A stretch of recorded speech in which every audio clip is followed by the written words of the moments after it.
Ousmane Sonko, principal opposant sénégalais, a officialisé sa candidature à la présidentielle de 2024. Lors de son annonce, il en a profité pour régler ses comptes avec la France. Il accuse Paris de s'être ligué avec le président Macky Sall pour l'empêcher de se présenter. Et je le dis avec toute l'objectivité du monde, il n'y a personne de mieux placé que nous pour gagner l'élection présidentielle de 2024, s'il plaît à Dieu. Et c'est pourquoi il faut qu'on reste focus. Et c'est parce qu'ils en sont convaincus qu'ils ont décidé de mettre un frein à ce projet. Quand je dis il faut comprendre qu'il s'agit de Macky Sall et son régime. Dans son discours, Ousmane Sonko a aussi dénoncé l'emprise économique et politique exercée selon lui par la France et les multinationales. La France doit avoir la dignité de l'Allemagne, qui ne repose sur aucune colonie et qui est la première puissance économique de l'Europe. Elle doit avoir la dignité de la Norvège, du Danemark, de toutes les autres puissances, pays européens. Elle doit avoir la dignité de voler de ses propres ailes enfin et de continuer de sucer le sang de ses ex-colonies. Si c'est ça, ne pas aimer la France, je ne l'aime pas. À 49 ans, Ousmane Sonko, qui en est à sa 3e candidature à la présidentielle, jouit d'une grande popularité, notamment parmi les jeunes. Voilà. Bouya! On est bon, on est même très bon. Vous voyez? Excusez-moi juste de mettre ça. Voilà, très bien. Bonjour à tous, aujourd'hui nous sommes le 19 août 2022.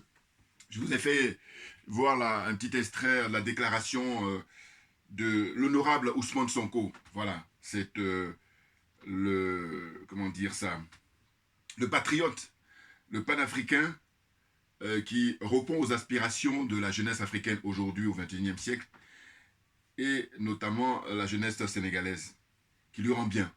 Ousmane Sonko, eh ben, c'est l'exemple même de ce qu'on appelle un opposant du XXIe siècle. Là, je pense que c'est tenu pour lui rendre hommage. C'est un cadeau qui m'a été offert par les jeunes gens qui sont allés au Sénégal à leur retour. Là, ils ont été à Dakar là, cet été. Voilà, c'est un petit cadeau, donc c'est un clin d'œil parce que c'est vraiment la tenue locale, là-bas sur place. Donc, voyez-vous, c'est un plaisir, c'est un bonheur, que dis-je. Il annonce la couleur, il a officialisé là, comme quoi il est candidat pour 2024, puisque l'élection présidentielle aura lieu au Sénégal en février 2024. Et là, Macky Sall les chocotte avec ses sbires et puis la France-Afrique, c'est clair.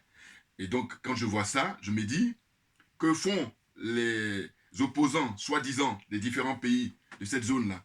La zone des aliénés, la zone des complexés, la zone des corrompus, et comme dit le frère qui m'a donné le mot, la zone des néo-nazis. Voilà, c'est très clair. Ah oui, parce que ils soutiennent cette zone-là, les 13, parce qu'il faut exclure le Mali et puis la République centrafricaine avec le président Touadéra. Voilà. Eux, ils sortent du lot. Mais sinon, tout le reste, les 13 autres, y compris les Comores, c'est la zone des néo-nazis, très clairement. Et le président Poutine, là-bas, en Ukraine, est en train de faire... il fait des frappes, des interventions chirurgicales. Et ça ne va pas tarder à venir justement dans cette zone-là, où M. Ouattara, il s'est fait prendre la main dans le sac. Et alors, je fais un parallèle. M. Ouattara avec les 49 Zozo, il y a un frère qui m'a dit un truc que j'ai trouvé très juste. Il m'a dit non, il n'y en a pas 49, il y en a 50. Parce qu'il faut inclure M. Ouattara. Il a tellement raison. Et même moi maintenant, j'ajoute même 51. Il y a la France aussi. 52, il y a les États-Unis aussi. Voilà. Hein? Évidemment, parce qu'ils sont planqués, ils sont cachés. Ceux qui ont été visibles, ce sont des pauvres jeunes gens. Voilà, ce sont des pauvres gens. Ils ne savent pas quels sont les tenants et les aboutissants. Ils sont là parce qu'ils sont dans la misère. Donc, on leur donne des miettes comme ça. Ils prennent ça pour aller, comment dire, dans un suicide d'une certaine façon. Même si c'est relatif. Voilà, vous comprenez? Donc, le frère m'a dit non, ajoute Ouattara. Il fait partie des 50, comment dire, mercenaires là. C'est clair, c'est très clair. Voilà, donc je lui fais un clin d'œil là-dessus et puis un big up aussi. Mais oui, écoutez, tout s'annonce très bien parce que, vous voyez, je crois que comme dit le grand Aimé Césaire, comme il disait, paix à son âme, il disait, l'heure de nous-mêmes a sonné. Ah, j'aime les mots qu'il prononçait, ce très grand monsieur. Mais oui, il disait à l'époque, il dit, l'heure de nous-mêmes a sonné. C'est clair, les couleurs sont là, comment dire, les manifestations sont là, à travers toute l'Afrique et sa diaspora. Hein? Sa diaspora qui se trouve aux États-Unis, qui se trouve en Asie, qui se trouve en Europe, qui se trouve dans les Caraïbes, bien entendu, bien entendu. N'oublie jamais les frères de la Caraïbe. Voilà. Donc, Ousmane Sonko, il ne doit pas s'en cacher, parce que j'ai vu là, il y a une dame qui a appelé, parce que je regarde régulièrement l'émission de Kofi, hein, bon. Kofi, le frère Isaac Kofi, voilà.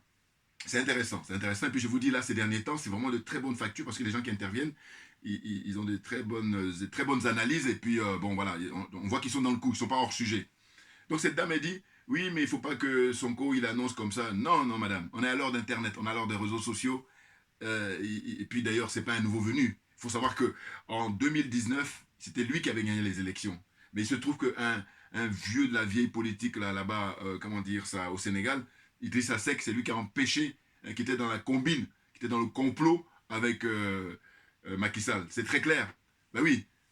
Non, mais c'est hallucinant. Mais bon, ce qui est bien au Sénégal, c'est que je vous dis, eux, au lieu de faire une révolution brutale, ils vont la faire avec finesse, mais c'est sûr et c'est certain. Parce que regardez historiquement comment ça s'est passé. À l'époque, on avait le vieux Wade, qui est ici dans les Yvelines, dans la retraite, alors qu'il devait rentrer dans son pays là-bas pour prendre la retraite. Enfin bon, ça, on me dira, ça le regarde, mais c'est aussi, vous voyez, c'est aussi intéressant pour voir un peu ces gens-là, parce qu'il est franc-maçon, lui, hein, c'est ça son problème. Il n'y a pas que lui, mais voilà, c'est celui qui explique cela. Bon. Donc, je disais qu'à l'époque, c'était un opposant historique à Senghor, et puis ensuite à, comment dire, le premier ministre de Senghor qui est devenu président, Abdou Diouf, voilà. Donc, Abdoulaye Wade, Maître Wade, on l'appelle, qui était un brillant mathématicien, hein. Alors il a été avocat par la suite, mais mathématicien, c'est la génération aussi des Cheikh Anta Diop. Bon, donc Wade, lui, quand il était dans l'opposition, c'était toute la jeunesse sénégalaise de l'époque, hein, parce que c'est une question de génération, et ils avaient, je crois, un slogan qui s'appelait Sopi. Voilà, parler des libertés, comme ça, pour offrir le pouvoir au peuple. Et donc, Maître Abdoulaye Wade, qui longtemps a été dans l'opposition et qui a été même emprisonné ou tout, quand après son heure est arrivée, eh bien, il a été porté par cette jeunesse-là. Je vous dis, le slogan c'était Sopi, si je ne me trompe pas, hein, je crois que c'était ça. Eh bien, il a fini par faire partir Abdou Diouf. Et ensuite, lui, quand il prend le pouvoir, au lieu de, comment dire, être exemplaire, voilà, c'est ça la difficulté des Africains. Enfin, des Africains, non, il ne faut pas généraliser, mais je veux dire que les dirigeants africains, voilà, c'est ça qu'il faut comprendre. Hein? Ceux qui sont bloqués au XXe siècle, là, les adeptes de l'OTAN, là, voilà, c'est ça leur problème. Parce que quand ils arrivent au pouvoir, ils estiment que quand ils y sont, eh ben, personne ne doit avoir le droit de citer. Voilà. Hein? C'est ça qui est dommage, c'est ça qui est regrettable. Parce que Maître Abdoulaye Wade, lorsqu'il était au pouvoir, il a donné tous les pouvoirs à son fils, qui avait sûrement, je ne sais pas, des demi-dieux, je ne sais pas quoi, là, Karim Wade. C'est pour ça que j'ai dit, lui, il ne m'intéresse pas. C'est un fils à papa, et qui... On peut être fils à papa et puis être exemplaire, tout naturellement. Ce qui me dérange, c'est que je veux dire, quand tu es fils à papa, déjà, tu as eu comment on appelle ça, le poste très facilement. Hein, ça n'a rien à voir avec un Ousmane Sonko, qui, lui, hein, a la sueur de son front, hein, par le mérite. Hein, parce que, comment on appelle ça, major de sa promotion, en sortant de l'ENA, il passe le concours, et après, il est comment dire, affecté comment dire, dans les domaines au niveau de la douane, hein, aux impôts et tout ça. Et puis après, il a été ostracisé parce que lui, homme intègre, hein, qui est pour la transparence et puis incorruptible, eh bien, il a commencé à fouiller les trucs et tout. Et puis là, ils l'ont mis au placard et après même, il a été radié de la fonction publique. Il dit qu'à cela ne tienne, il a créé son syndicat. Voilà, voilà, très bien, suivez mon regard. Et puis, il a commencé à militer comme ça. Parce que ceux qui le découvrent, ils pensent que Sonko, ça s'est fait comme ça. Non, le mec, il a travaillé. Et comme on dit, le travail, ça paye, tout naturellement. C'est vieux comme le monde. Voilà. Hein, donc, il faut s'y mettre au travail, les gars. Et tôt ou tard, vous allez récolter les fruits. Donc, lui, il est en train de récolter les fruits. Pourquoi? Parce que vous allez observer que... Alors, je termine mon raisonnement là, parce qu'il y en a qui vont me reprocher ça. J'ai tellement de choses à dire, c'est pour ça que je dis. Chaque fois, je rêve d'avoir les moyens par rapport au montage. Voilà. J'espère que ça arrivera un jour. Donc... Diouf à l'époque voulait faire résistance, on lui a fait comprendre que le moment est venu pour que Wade prenne le pouvoir. Donc la jeunesse l'a poussé, l'a porté, et il a pris le pouvoir. Il fait n'importe quoi, voilà. Bon, peut-être la seule chose qui le sauve, c'est qu'il a inauguré le grand monument qui est à Dakar, qui est très connu, hein, qui est le monument pour la Renaissance africaine. Voilà, c'est le seul truc. Ouais, bon, il a fait d'autres trucs, mais là, c'est là où je lui donne un petit point. Quand même. Il faut quand même être fair play, un minimum, voilà. C'est-à-dire qu'en fait, s'il était exemplaire, évidemment qu'il n'y a rien à dire, on aurait salué en permanence toute son œuvre et puis son règne. Or, ce n'est pas le cas.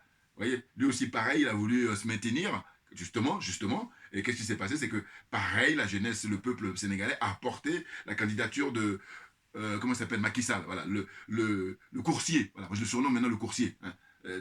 J'adore, quand j'observe les gens, je dis, mais tiens, il me fait penser à ça. Un coursier. D'abord, il a été, rappelez-vous, voir le président Vladimir Poutine, qui l'a respecté parce que il aurait pu lui faire vivre le scénario où la table kilométrique, là, où il a reçu d'abord Macron et ensuite il a reçu le secrétaire général de l'ONU, le Portugais, là, et puis après il a reçu aussi, je crois, le dirigeant allemand. Mais toujours pareil, la table kilométrique pour les humilier, c'est rien d'autre. Voilà, et moi j'adore ça.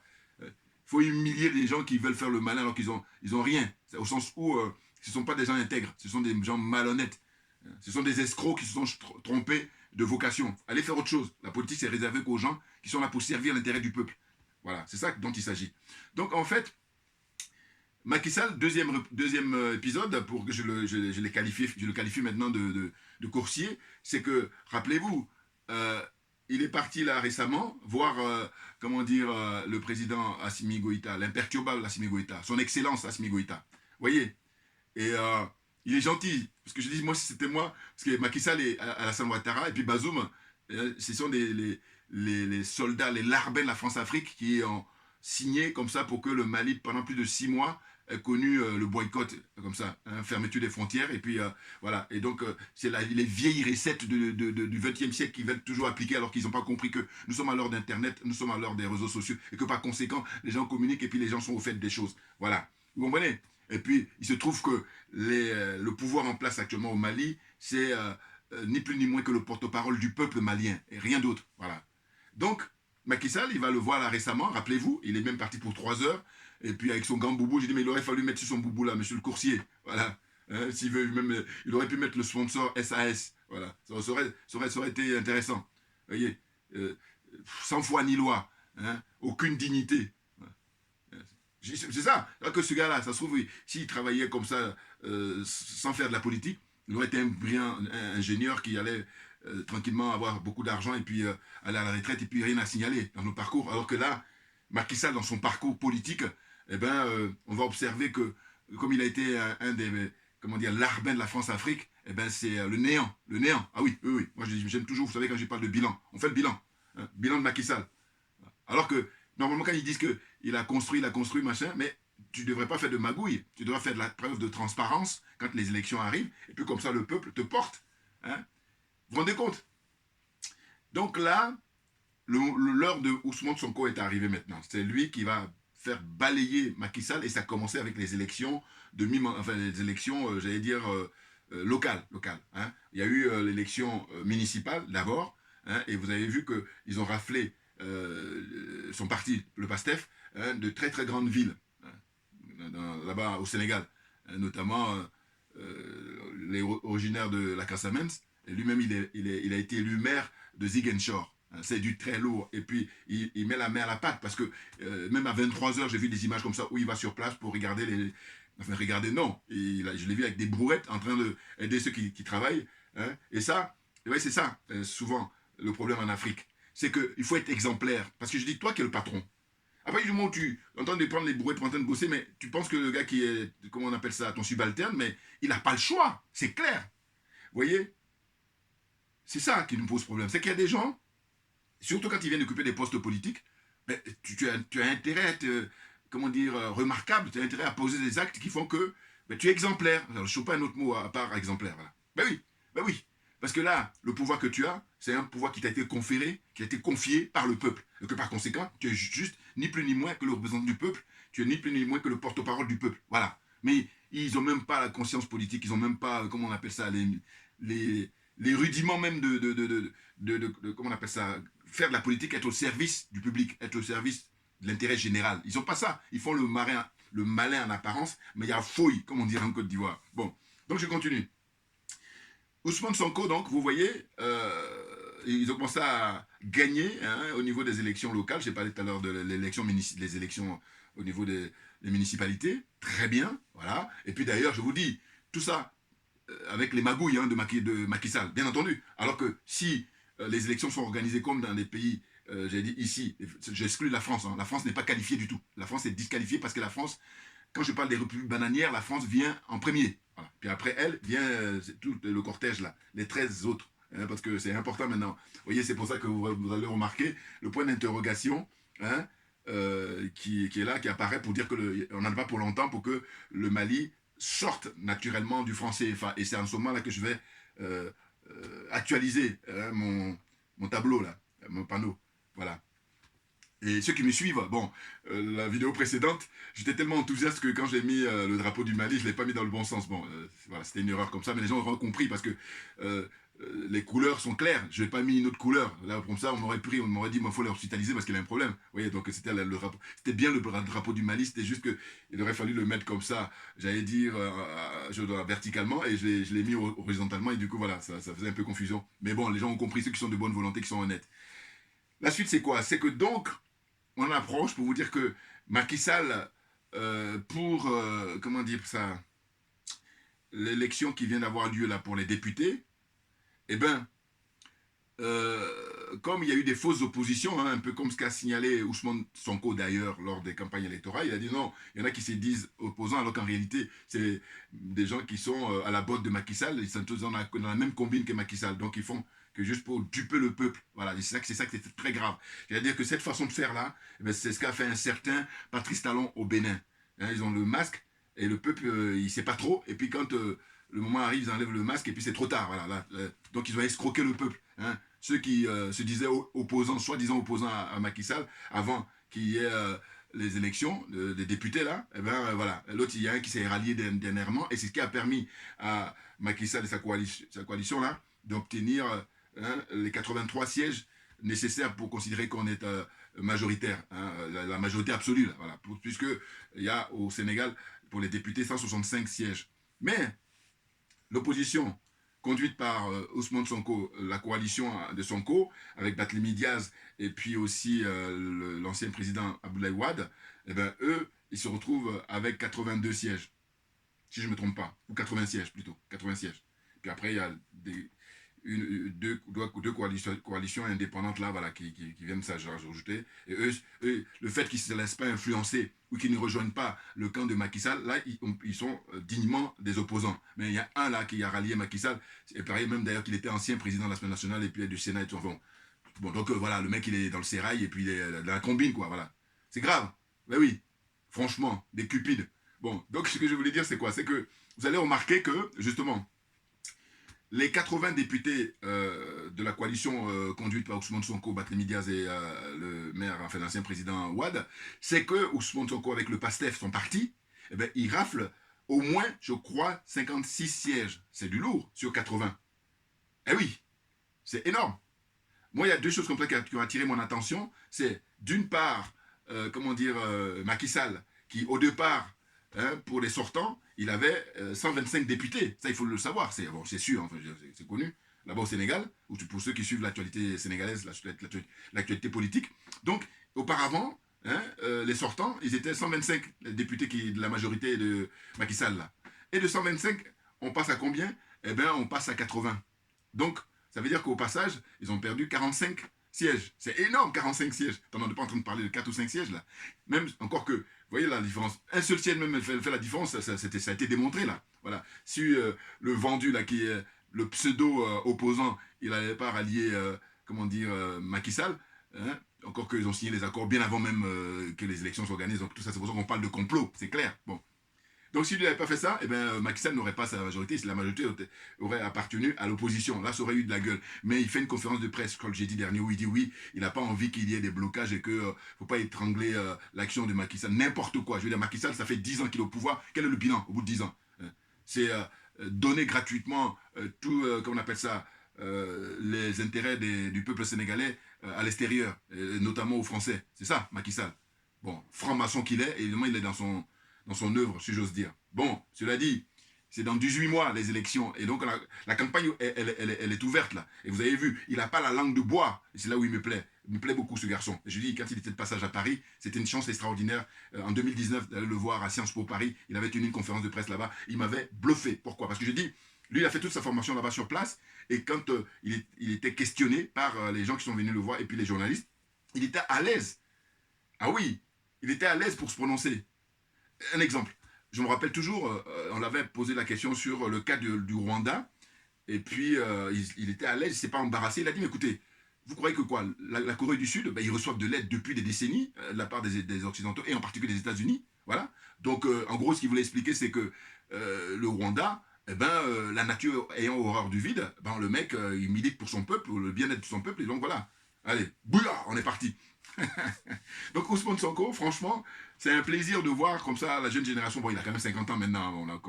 On a facilement 7 ans, moi j'ai 7 ans de plus, donc voilà, je suis son aîné. Mais beaucoup de respect parce qu'il est sérieux, il sait ce qu'il veut, voilà. Et puis il est digne, il est intègre. En fait, il a tous les éléments qui font que moi, je dis respect mon gars, respect. Ah oui, ah oui, oui, oui. Et si l'occasion se présentait pour que j'aille au Sénégal, naturellement, j'essaierais d'aller faire un tour là-bas dans son parti et puis chercher à le rencontrer tout naturellement, parce que voilà, je veux dire, c'est le minimum, on est des êtres humains, on est amenés à se rencontrer, et puis surtout quand on partage les mêmes idéaux, c'est de ça dont il s'agit. Le panafricanisme, et regardez dans son discours un truc qui est très fort aussi, il a dit beaucoup de choses, là j'ai pris 1 minute 50 là, mais je crois qu'une conférence de presse qui a duré 2 heures, hein, voilà. Bon, il dit que la France, qu'elle fasse comme l'Allemagne, vous croyez qu'elle fasse comme les autres pays européens, notamment l'Allemagne. L'Allemagne n'a pas de base militaire en Afrique, l'Allemagne n'a pas de franc CFA, et pourtant l'Allemagne est numéro 1 hein, au niveau européen, sur le plan économique. Voilà, cherchez l'erreur. Hein, voilà. Donc l'Allemagne est exemplaire dans ce sens-là. La France, elle, sa manière de fonctionner, elle est dans l'anachronisme total, avec des vieilles pratiques qui datent des siècles hein, passés, et elle veut maintenir ça au XXIe siècle. C'est là où il y a une nouvelle génération à qui elle a affaire et qui lui dit on n'a pas le temps avec justement dans la coalition de Ousmane Sonko, comment il s'appelle, le frère Guy Marius Sagna. Je vous dis j'attends parce que j'ai déjà vu Ousmane Sonko à l'Assemblée, voilà, hein, quand il était élu précédemment. Parce que là, ils ont tout fait pour écarter sa candidature. C'est pour ça qu'il dit que là, il se presse à annoncer qu'il est candidat. On le savait déjà, mais là, il a officialisé très tôt. Parce qu'il aurait pu attendre que l'année 2022 se termine. Mais non, non, non. Les élections, c'est dans 18 mois, ça va aller très vite. Donc là, il annonce et puis la campagne a commencé. Hein. Vous voyez, parce que lui, regardez, pour la diaspora sénégalaise qui est à l'étranger, hein, qui est hors du Sénégal tout naturellement, eh ben, je crois que sur 7 sièges, il a raflé 4. Et encore, je vous dis encore une fois, si tout était fait, parce que ce n'est pas fait dans la transparence, hein. Oui, parce que y a les régions dont dont est originaire Macky Sall, on demande les procès-verbaux, les mecs ils veulent pas. Bah, comment on fait? Ça veut dire que vous n'êtes pas clair. Parce que si vous étiez clair, ben, vous faites preuve de transparence. De toute façon, c'est évident. Donc il sait très bien que la majorité absolue de l'Aquila, c'est étriqué, c'est comment dire ça. Il n'y a pas de mérite, voilà, pas de mérite. Pour avoir du mérite, il faut organiser les élections de manière régulière, de manière transparente. C'est-à-dire que l'opposition, si tu as gagné parce que le peuple veut de toi, eh bien l'opposition, tu vas te féliciter, ils vont bouder, enfin ils vont bouder, en tout cas ils vont faire la gueule parce que voilà, ça ne fait pas plaisir de perdre, parce qu'il y a très peu de gens qui sont fair-play. Mais cela dit, tu fais la démonstration comme ça, publiquement, ouvertement, donc tout le monde est témoin, et là il n'y a rien à dire. Voilà. Or là, si on demande les procès-verbaux des régions dont les gens, enfin Macky Sall est originaire, et puis on dit non, non, non, on ne montre pas, mais il y a un problème. Hein. On imagine qu'il y a eu des bourrages d'urnes comme on a pour habitude en Afrique. Hein. C'est incroyable, hein. Voilà, donc dépassé par les événements, et puis là, le ridicule tue à petit feu, Macky Sall. Hein, le fait qu'il soit allé voir Assimi Goïta, là, hein, alors qu'il a participé pour leur faire du mal il y a quelques mois. N'importe quoi, des nazes. Et donc, je poursuis. Sonko, là, dans son discours, il a dit que quand lui, il va prendre le pouvoir en 2024, eh bien, il va envoyer l'armée sénégalaise pour aller, si jamais, alors que je pense que les choses vont, le Sénégal, enfin le Mali, ça va aller très vite. Regardez là, les prises de parole. Donc, lui, il essaie de expliquer que s'il était à la place, parce que c'est ce qu'il faut décoder son message, hein. S'il était à la place de Macky Sall aujourd'hui en 2022, eh bien, l'armée comment dire, sénégalaise était en train de se battre à côté du peuple, comment dire, malien là-bas. Voilà. Et vous vous rendez compte? Et ceux qui soutiennent les Alassane Ouattara, ceux qui soutiennent les Paul Biya, ceux qui soutiennent les Patrice Talon, ceux qui soutiennent les Bazoum, moi je ne comprends pas. Et alors, moi je pense qu'il faut rentrer en clinique, voilà, c'est tout. Il faut qu'ils font le mal en apparence, mais est-ce que vous trouvez normal que quand on parle de, comment dire, l'Ukraine, tous les Occidentaux et les Européens en particulier, ils sont unanimes pour dire que blocus, solidarité avec l'Ukraine, envoyer de l'argent, envoyer des armes, envoyer de la totale. Et même quand ils viennent ici en France ou dans les autres pays européens, ils sont accueillis royalement. On bouleverse même la donne administrative. C'est-à-dire que deux fois en temps normal, on te dit qu'il faut attendre 1 mois ou 2 mois ou 3 mois pour obtenir tel truc. Parce que eux, le jour même, ils ont tout. Hein. Ils ont de quoi manger, ils ont de quoi se soigner, ils ont de quoi se vêtir et puis se loger. Voilà, ils ont la totale. Vous voyez. Donc priorité absolue pour les Ukrainiens. Mais moi, je ne comprends pas que les Africains, quand on est dans le cas du Mali, le Mali est livré à lui-même. Heureusement qu'on a l'Algérie, heureusement que surtout on a M. Vladimir Poutine, voilà, hein, qui n'est pas c'est pas un crevard, voilà. Parce que les crevards sont les États-Unis, les crevards sont les Français, les crevards sont les Anglais, voilà, les adeptes de l'OTAN, ce sont des crevards, parce qu'en fait, ils ne fonctionnent que pour sucer le sang des autres. Alors que lui, il aurait pu, à l'époque, quand il y avait la conférence de Berlin. Ah oui, puisque c'est un pays qui est grand, très grand, d'ailleurs, je crois que c'est l'un des plus grands pays au monde, et puis aussi qui est riche. Voilà, donc il aurait pu, puissant, il aurait pu dire, bon voilà, moi je m'invite à la table, et puis je vais prendre aussi moi le partage du gâteau. Mais non, il a de quoi manger chez lui. Alors que les autres, c'est des crevards, c'est-à-dire qu'ils n'ont rien, que dalle. Ils font le malin, ils fanfaronnent, mais là on arrivait à la fin de leur paradigme. Voilà. Et comme ils sont mauvais perdants, eh ben, ils font ce que j'appelle la politique de la terre brûlée. Tout simplement. Tout simplement. Ah ben oui. Ah ben oui. Comme ils savent qu'ils ont tout perdu, ils emmerdent tout le monde. Vous comprenez? Bon. Donc, Sonko explique donc, quand il dit oui en 2024, non, il est en train de dire à Macky Sall, c'est une place usurpée, parce qu'en réalité, c'est moi qui devais être là, puisque l'élection de 2019, si ça avait été fait régulièrement, s'il n'y avait pas eu la contribution de, comment il s'appelle, Idrissa Seck, eh bien, j'étais là aux manettes, et si j'étais aux manettes, je fais preuve de mon patriotisme, je fais preuve de mon panafricanisme, vous voyez, et on donne de l'aide aux frères du Mali, tout simplement, pour faire avancer les choses et pour vivre avec son temps. Vous voyez, donc ces gens-là, moi j'ai dit l'explication est simple, c'est comme ce sont des aliénés, parce que qu'est-ce que vous voulez donner d'autre comme explication dans l'attitude de la passivité des autres pays africains. Ah. Je vous dis, je ferai une vidéo par rapport à l'intervention d'un frère là, que j'ai écouté sur Kofi, excellent.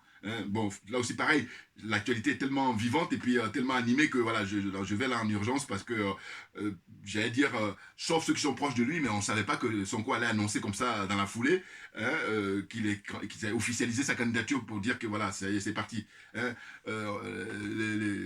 il a ouvert le bal là, voilà. Maintenant, il y a une mise en garde, parce que tout son soutien, c'est le peuple, et la jeunesse en particulier, sénégalaise qui est debout en bloc, pour dire que voilà, on a essayé d'être fair-play pour, même si c'est vrai que ça n'a pas été régulier pour les élections municipales, et ensuite les élections là, législatives, c'est-à-dire pour les députés, mais par contre, vous n'allez pas nous la faire pour l'élection présidentielle de 2024. C'est clair et net que c'est, comment dire... l'honorable Ousmane Sonko, j'ai dit honorable, même s'il a plus comment on appelle, le mandat de député, mais je vous dis, moi, j'adore comme ça donner les choses avec du sens, parce que il y a plein de députés là, en Côte d'Ivoire surtout, au Cameroun, au Togo, au Gabon, qu'est-ce qu'il y a encore, au Bénin, ils disent qu'ils sont honorables, dès lors qu'ils ont un mandat. Je dis, mais pourquoi tu dis ça? Il faut que tu montres les faits d'armes, c'est-à-dire il faut montrer qu'est-ce que tu as fait, quel risque tu as pris. Voilà, à partir de là, on peut dire, voilà, tu es honorable. Mais autrement, si c'est simplement parce que tu as fait achat de conscience, hein, aller corrompre les gens et puis on a voté pour toi derrière mandat, et dès que tu as ce mandat, tu dis, ouais, je suis honorable. Je dis non, c'est un abus de langage. Voilà, très clairement. Bouya! Alors on est bon, on est très bon. Là, je suis en train d'énerver les trollers. Là. Enfin bon. Donc, au fond, ce que j'étais en train de dire, c'est que je dis que Ousmane Sonko, il est à l'aise parce qu'il est en phase. Vous comprenez, hein? Un peu comme le Mali est leadership, pour donner l'exemple que les pays africains, ce qu'ils doivent faire de manière générale sur le plan international, eh bien, Ousmane Sonko, il est exemplaire pour ceux qui se disent opposants. Hein. Tu dis que tu es opposant en Côte d'Ivoire, tu dis que tu es opposant au Cameroun, tu dis que tu es opposant au Togo, hein, au Gabon, hein, au Niger, au Tchad. C'est Ousmane Sonko, ben, pour prendre l'exemple sur lui. C'est-à-dire que tu ne caches pas ton jeu, un peu comme faire comment on appelle ça, un poulain là, de la France-Afrique. Hein. Suivez mon regard, je pense à comment on appelle ça, Tidiane Seck, Tidiane Seck, non, excusez-moi, Tidiane Thiam, voilà, parce que Tidiane Seck, c'est un autre grand chanteur sénégalais, mais Tidiane Thiam, qui est pressenti pour remplacer M. Alassane Ouattara, sauf que les Français, ils sont en train de tâter le terrain, et on a compris, voilà, c'est la raison pour laquelle c'est peine perdue, voilà. Hein. Donc je dis, vous allez remarquer que Tidiane Thiam, demandez-lui qu'est-ce qu'il pense des bases militaires françaises, c'est la langue de bois absolue. Demandez-lui qu'est-ce qu'il pense de la France-Afrique, langue de bois absolue. Demandez-lui qu'est-ce qu'il pense de la France-Afrique, autant il va vous embrouiller. Quand vous avez fini de l'écouter au bout de 5 minutes, allez, vous avez perdu le nord et le sud. Enfin bon, vous avez compris ce que je veux dire. Donc c'est pour dire que ce sont des escrocs, moralement. Va faire autre chose, tu es un banquier d'affaires, éclate-toi, tant mieux pour toi, gagne beaucoup d'argent, voilà. Là tu es dans ton milieu, ce que j'appelle naturel. Mais autrement, venez faire de la politique. Non, c'est la pure escroquerie. Et d'ailleurs, je crois que c'est la France qui est en train de forcer la main parce qu'au fond de lui-même, je suis convaincu que ça l'intéresse pas vraiment. Parce que ceux qui ça intéresse, ils commencent très tôt à regarder Ousmane Sonko là. Depuis qu'il était beaucoup plus jeune, je crois que ça mûrit dans sa tête que lui, un jour, il allait donner son énergie pour aider à la préservation des intérêts de son pays, en tant que patriote. Donc, au sein de l'administration sénégalaise en tant que, comment dire, fonctionnaire, il avait créé son syndicat, et puis ensuite, il devient député, ainsi de suite. Donc, on est dans une suite logique, là. Il faut bien comprendre. Là, j'insiste là-dessus parce que je crois qu'il y a beaucoup de gens qui sont en train de le découvrir et qui croient que le mec, il a cassé les doigts et puis il est arrivé. Non, non, non, pas du tout. C'est le travail, et puis maintenant, ça paye, là. Voilà. Et parce que les jeunes, la population sénégalaise voit, il a écrit en plus, là c'est le summum. Ah bah oui, ah bah oui. Non, parce que si vous écrivez, on peut vous opposer, comme on dit, les écrits, ça reste. Voilà. Oh, il y en a là, alors qu'ils ont la capacité, mais ils se gardent d'écrire, pourquoi? Mais parce qu'ils sont dans l'escroquerie, et du coup, voilà, ils s'y cachent. Donc là, lui, il a fait déjà quelques bouquins, un ou deux, il a au moins deux, si ce n'est pas trois bouquins, voilà, où il a dénoncé le fait que Macky Sall, durant ses 2 mandats, il a passé son temps à brader toutes les richesses du Sénégal, dans l'opacité totale au niveau des contrats qui sont passés avec les différentes sociétés, les multinationales et tout ça. Il donne comme ça gratuitement, en collaboration avec son frère, son jeune frère, voilà, des hommes d'affaires. Voilà. C'est tout simplement ça. J'ai dit, voilà, le problème de ces gens-là, c'est que ce sont des hommes d'affaires, ce ne sont pas des hommes politiques. Parce que quand on est vraiment homme politique, c'est le cas de Ousmane Sonko, on n'est pas animé par la cupidité, on est plutôt animé pour agir pour l'intérêt général. Les choses sont claires, voilà. Donc vous voyez, c'est un vrai plaisir. Et puis je termine là la vidéo d'aujourd'hui, sachant que je vais revenir tout naturellement. Mais bon, comme il a déclaré comme ça, je dis bah, tiens, comme c'est, j'aime beaucoup ce garçon, ce monsieur, voilà. Parce que je vous dis, on partage les mêmes idéaux, donc il n'y a rien à dire. Alors qu'on ne se connaît pas, je veux dire, voilà. Quand j'étais allé à Sciences Po pour assister à sa conférence, j'étais comme beaucoup de gens, on était combien, plus de 200. J'étais archi bondé, il y en a qui étaient assis carrément par terre, pour vous dire. Et puis là, je m'étais même dit à l'époque, je dis mais pourquoi alors qu'ils auraient pu lui donner une beaucoup plus grande salle. Bon. Et puis en plus, à l'époque, j'imagine qu'il le sentait déjà, mais aujourd'hui, s'il revient, il va pouvoir avoir accès peut-être que dans les salles privées, voilà. Ils ne vont pas lui donner une salle à Sciences Po, voilà, bon. Enfin bon, bref, ils ne sont pas fair play, c'est tout. Le mec, il est bon dans ce qu'il fait, c'est ça, il est dans son milieu naturel. Donc au fond, avant de terminer, j'allais parler en fait naturellement de, comment dire, les dirigeants maliens. Ils sont extraordinaires, ils sont admirables, enfin, beaucoup d'admiration, pourquoi même? Parce que regardez les actes qu'ils posent. C'est-à-dire qu'en très peu de temps, ils ont pris le pouvoir en août 2020, en 2 ans, ils ont... Attendez, il y a des gens qui sont... Paul Biya, il est au pouvoir depuis, j'allais dire, il fait la politique, mais depuis 60 ans. Quel est le bilan? Alassane Ouattara prend le pouvoir il y a maintenant 10 ans. Quel est le bilan? Les dettes contractées, qui sont... comment on appelle ça? C'est pour appauvrir les générations à venir, tout naturellement. Donc, les dirigeants maliens, qu'est-ce qu'ils font? Ils travaillent sérieusement pour le peuple, et ce qu'ils ont fait maintenant, crescendo, vraiment dans leur agissement, dans leur fonctionnement, c'est crescendo. Quand ils ont fait partie RFI, ils ont fait partie de l'ambassadeur de France. Qu'est-ce qu'ils ont fait encore, que j'oublie? Je vous dis, le dernier qui reste, vraiment le dernier truc là, c'est le franc CFA. Et Dieu seul sait si c'est hyper important. Mais comme c'est des gens sérieux, donc pas de précipitation. Mais c'est sûr, dans leur programme, dans leur agenda, c'est sûr et certain. C'est clair, parce que sinon, on ne comprendrait plus rien, ou pas vraiment grand-chose. Alors, donc, l'actualité, c'est quoi? C'est que, je crois qu'il y a 2 jours, ils ont saisi le Conseil de sécurité de l'ONU. Pour dire quoi? Pour dénoncer les manœuvres de la France qui ne respectent pas les accords internationaux. Mais vous me direz, quand vous regardez la charte de l'ONU, mais rien n'est respecté. Il se trouve qu'on n'a pas le temps de s'y consacrer. Et ceux qui, par contre, sont qualifiés, au lieu de mettre ça à la portée du grand public, expliquer, mais comme ils sont corrompus, donc eux, ils font comme si ça n'existe pas. La charte de l'ONU, vous lisez, de la première à la dernière ligne, pas grand-chose est respecté. Parce que les Américains, les adeptes de l'OTAN, là, et puis les Canadiens, les Français, les Anglais, tous ces gens-là, ben, c'est à leur avantage. Donc vous comprenez bien qu'ils ne sont pas masos. Maintenant, le président Vladimir Poutine, lui, par son charisme, oui, un colonel du KGB, là, et quand il les observe, je suis sûr en privé, là, il doit les prendre pour des charlots. Mais bien entendu, voilà. Donc, rappelez-vous les images, quand Boris Johnson, il se moquait de lui, là, ils avaient leur réunion, là, ils avaient tenu récemment, rappelez-vous. Oui, ils sont autour de la table, et puis il y avait 2 qui se sont distingués, c'était Justin Trudeau, là, le Premier ministre canadien, et puis l'autre d'Angleterre, là, Boris Johnson. Il se foutait de la gueule de Vladimir Poutine. En fait, c'est drôle parce que quelques temps après, Boris Johnson, là, il est en train de rendre sa démission parce que, voilà, on a découvert qu'ils sont dans des... n'importe quoi. Enfin bon, c'est des escrocs. Voilà, c'est tout. Hein. Et donc, Vladimir Poutine, lui, il est tellement sérieux, il a du travail, il n'a pas le temps. Voilà. Il n'a pas le temps. Ces gens-là, comme ils sont dans l'escroquerie, eh ben, ils viennent là pour amuser la galerie et divertir. Le peuple n'y comprend rien parce que, justement, ils ne vont pas à l'essentiel. Alors que lui, il va à l'essentiel. Il est question de regagner tous les territoires la Russie a perdus depuis la Seconde Guerre. Et puis, il y va avec assurance. Il le fait en constamment des mises en garde. Voilà. Ne vous hasardez pas, sinon vous allez prendre plein la gueule. J'adore ça. Bouillard. Donc voilà. Ce que je voulais dire, c'est que c'est intéressant que les dirigeants maliens, ils sont montés au créneau à l'ONU pour dire que la France, il est question d'une réunion extraordinaire pour dénoncer pourquoi elle viole la souveraineté du Mali. Hein. C'est quoi cette histoire? Ça commence à être visible par tout le monde. Hein. Donc, les dirigeants maliens actuels de la transition, ils disent qu'ils ont suffisamment d'éléments qui leur permettent de mettre en accusation la France, notamment d'aider les djihadistes. Mais ça, on le savait depuis longtemps. Hein. Maintenant, ce qui est intéressant, c'est que eux, maintenant, le fait qu'ils aient officialisé ça, c'est du bonheur. C'est du pur bonheur, mais bien entendu. Alors, franchement, oui, ils disent, bon voilà, survol du territoire, depuis le début de l'année, sur 2022, ça fait plus de 50 violations. C'est énorme. Une seule violation suffit. Mais ils sont tellement intelligents, parce que je vous dis, la France n'a pas fait le malin, un truc comme ça sur l'Algérie. Maintenant, on me dira, mais l'Algérie, c'est une vieille de la vieille. Voilà. Donc, depuis la guerre d'Algérie, les Français savent qui sont les Algériens. En tout cas, je parle des dirigeants. Ça, ils ne badinent pas. Bon.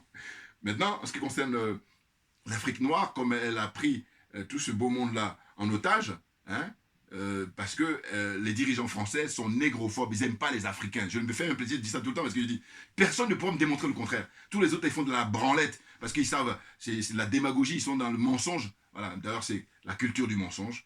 C'est, comme dire le président Vladimir Poutine, l'empire du mensonge. Et moi, j'enfonce le clou, je dis, c'est la religion du mensonge. Donc, qu'est-ce que vous voulez faire avec ces gens-là? Est-ce qu'on peut simplement dire, bon, écoutez, vivez votre vie, et puis nous, on va vivre la nôtre. Voilà. Comme ça, on sera, c'est de vivre parallèle, comme ça. Parce que là, on est sûr. Là aussi, pareil, j'étais pas bon en maths, mais il y a un truc que j'ai retenu, c'est que, vous savez, deux droites parallèles, comment on dit ça? Je crois que c'est intersection nulle, voilà. On pourra jamais se, éternellement, on va jamais se, donc chacun va vivre sa vie. Puis on sera tranquille. C'est ça qu'il faut voir. Est-ce qu'ils viennent d'emmerder? Je vous dis, ils font la politique de la terre brûlée, comme ils ont tout perdu. Hein, ça y est, leur, comment dire, j'ai failli dire mission sur terre, elle est arrivée à bout, et ils pourrissent la vie de tout le monde. N'importe quoi. C'est terminé, hein? Game is over. Voilà, les jeux sont terminés. Donc maintenant, on est venu pour essayer de mettre les choses à leur place, très clairement. Et en plus, ce qui est intéressant, c'est que c'est pour l'intérêt de tout le monde. Vous voyez? Donc, il n'y a rien à dire. C'est là où, comme on dit, la vérité, elle finit par triompher. Et on arrive à petits pas, mais sûrement. Certainement et sûrement. Hein?